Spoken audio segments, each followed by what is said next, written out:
Somebody told me that Rabbi is fish. In English or Yiddish? Father was Hasidic. English is fine. How do you go from Hasidic? His mother's Jewish. Oh.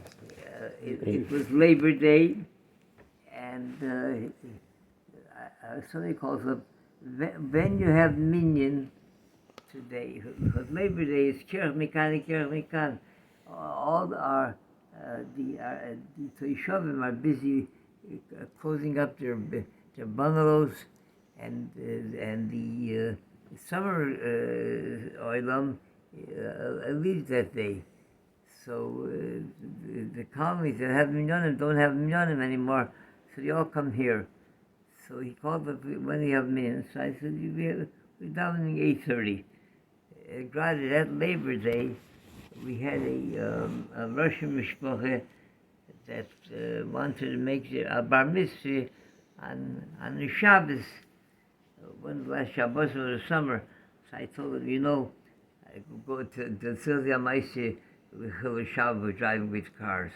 I told him, I said, that it's a very memorable event, bar mitzvah. So on Shabbos, in the synagogue, you can't take any pictures, any videos, but on a Monday, you can take out the Torah, you can make a mitzvah on a Monday, just like you can make on a Saturday, and there you can take videos and pictures, so make it better on Labor Day. So the Holstein read, we made the mitzvah on Monday, so he comes to that Monday morning, to the minyan, he comes to the bar mitzvah right after Kriyas HaTorah. He broke almost all his teeth saying the Brachas HaTorah until he was able to say Brachas HaTorah. So I got up and I told him, I said that what it meant. I spoke a few words because they have a very small attention span, the Russians, very small. So I spoke just a few words. I said that the bar mitzvah, what it meant by our ancestors. I said, I told them the story with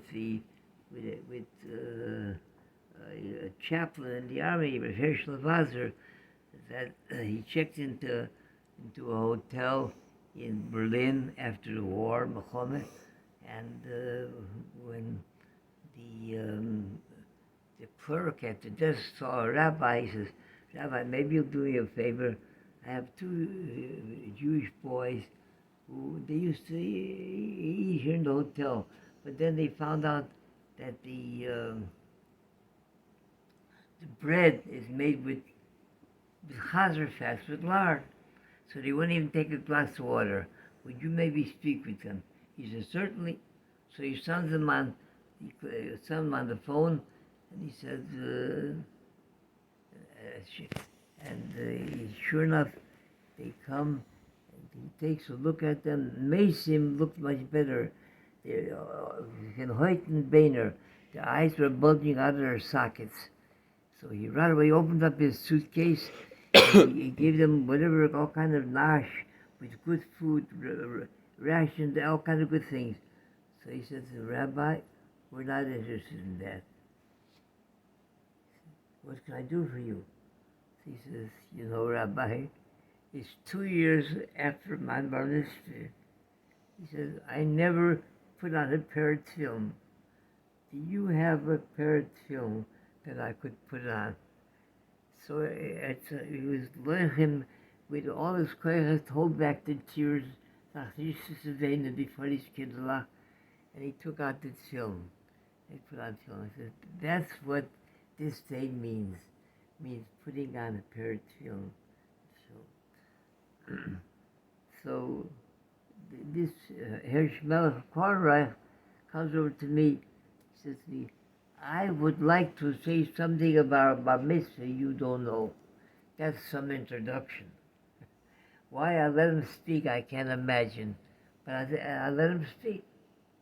And he gets up and he says, "Bar mitzvah boy, if I could have a bar mitzvah like you, I'd be the happiest man in the world."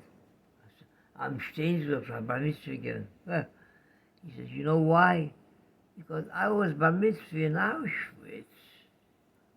He said, there were 250 members of my family. And there was not even a million left from my mishpacha. The only thing I had left was my father, that he had from his father, a pair of tefillin. And I always kept the tefillin here in my back pocket. When the war came, he says, I was put in a concentration camp, and I was able to sneak out, and I joined the Russian army. And we're chasing the Germans. He said, we didn't have any regular bunks or showers or whatever. Whenever we saw a little stream, so we took getan, da reingezogen, washed around and got dressed and were weiter. At one such stop, he said, I got dressed, undressed, dressed, and I would marched off. After we marched off, so I checked my pocket, I don't have the fuel. Oh, we're going Fishbain. What happened to the fuel? So I turned to the Russian commander, I said, Herr Commander, I said, I had something very important that I must have lost when we got undressed the last time. I want to go back and try to find it. He said, we're chasing the Germans. You go back to try to find it, I'll shoot you. He said, so I said, I don't care. That's more important to me than life. I laid down on the ground, I cried. My tears softened him. I said, that's more dear to me than life. Not only did he let me go back, but he sent with me 2 other soldiers to make it much faster to find. Sure enough, we found the tomb. The war ended. I found myself in Paris. Somebody introduced me to my zivug. This is somebody, Chasnegat, and she went, Ayor, Tzeyor, Drayor, noch the Chasne, no mishpoche. So somebody told us about a specialist in Paris. So we went to the specialist, and he was he's speaking to my wife, asking her about her background. So she says she was, what did she do during the war? She worked in a munitions depot for the Nazis, and every morning the doctors used to give them a potion, something to make them a chorus, make them sterile. So the doctor said, you don't have to tell me anymore. He says, I examined 400 girls already. He says, you have to make peace with the thought you cannot have children. He says, when he and his wife heard that story, until then they had a Hoffnung, they had hope that from the big Churban to start a mishpocha again, they'll rebuild what they lost. When they heard this, the whole sky fell on top of them. This was finster, Azar Choshel became dark, they couldn't see anywhere. Anyways, a couple of years later, they moved to America, came to America, and they found a specialist there that helped her. Today, he says, I have 30 Einiklach that live in Yerushalayim, and they come. I'll talk to you soon. At 30 Einiklach, they come every year from Yerushalayim. They spend the summer to be in my colony. That's Hirsch Melech Korai. It's kind of rough. Yeah.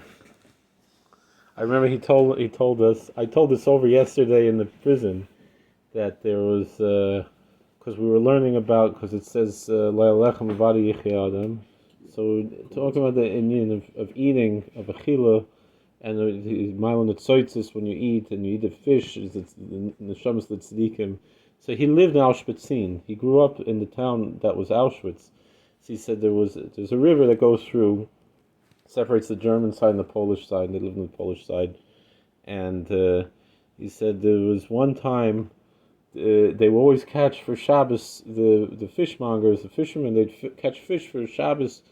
So one week there was no fish in the river. Though this was long before his time. This was a story that was passed down in the town. So they trawled the river with a big net on both sides of the river to try to catch what kind of fish they could have. So when they got the fish, there was one big fish. The fish like a shrigan. Lass mich heraus, ich will sein in Rimnov by Remendele. They want to record a story with Cora, right? What does that mean? He said, "Let me out. I want to go to Rimanov there's a Rebbe, Remendele Rimanov. Yes. I need to be there for. I can't be in Auschwitz for Shabbos. I need to be in Rimanov for Shabbos. I'm going to get a tikkun." The fish said he needs to be he needs a tikkun. So that like the story was in Square 20 years ago. There's a story. There's a lot of stories like that. So I told. That was a story I heard from this Rabbi Kornreich. He had this story passed down, but